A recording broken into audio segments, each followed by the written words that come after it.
chef du gouvernement, qui est en première ligne pour la gestion de cette crise des produits pétroliers, nous constatons malheureusement dans notre pays que les Maliens sont frappés dans leur chair, dans leur peau, que des opérateurs économiques trouvent ce moyen précisément pour faire de la spéculation. Et cette spéculation prend 3 formes.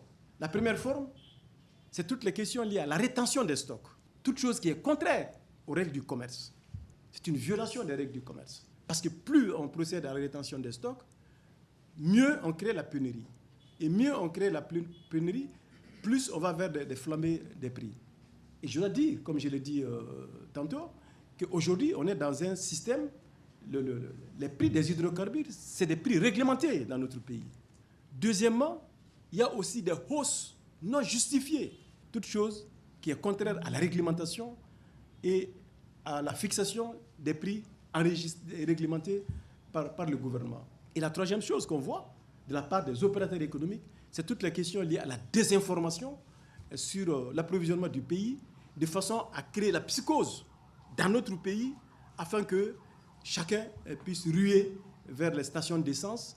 Et aujourd'hui, en moyenne, que ce soit pour ceux qui disposent des voitures, ceux qui disposent des motos, les gens cherchent aujourd'hui à constituer des stocks pour 1 semaine, pour 2 semaines. Toute chose qui contribue à aggraver la crise. Et ça, c'est la responsabilité de la Chambre de commerce et d'industrie du Mali. Mais le secteur du pétrole, c'est un secteur totalement libéralisé. C'est pourquoi aujourd'hui, moi j'en appelle à l'esprit de responsabilité, à l'esprit de solidarité, à l'esprit d'engagement, au patriotisme économique de nos opérateurs économiques. Nous avons connu des crises beaucoup plus graves. On a connu sur l'embargo. On a vu quel a été le rôle du secteur privé pour gérer ça. Au sortir des échanges, le président de la Chambre de commerce et d'industrie du Mali a assuré de leur engagement pour pallier à cette crise. Mais Jabi Moussorogadi, ministre Maninkola, ni ala sonama pétrole décembre jamana konana abena no inshallah. Wole ka mumbe ka se pétrole ma beka wuli ki jo ki chesri kanani pétrole parce que le ministre a une sécurité renforcée pour que attaquer kanake citerne.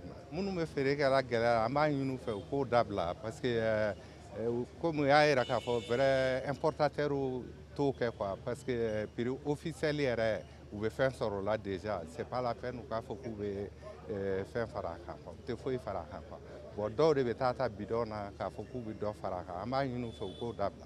Et le ministère de l'Industrie et du Commerce, à travers la DGCC, a déployé des agents sur le terrain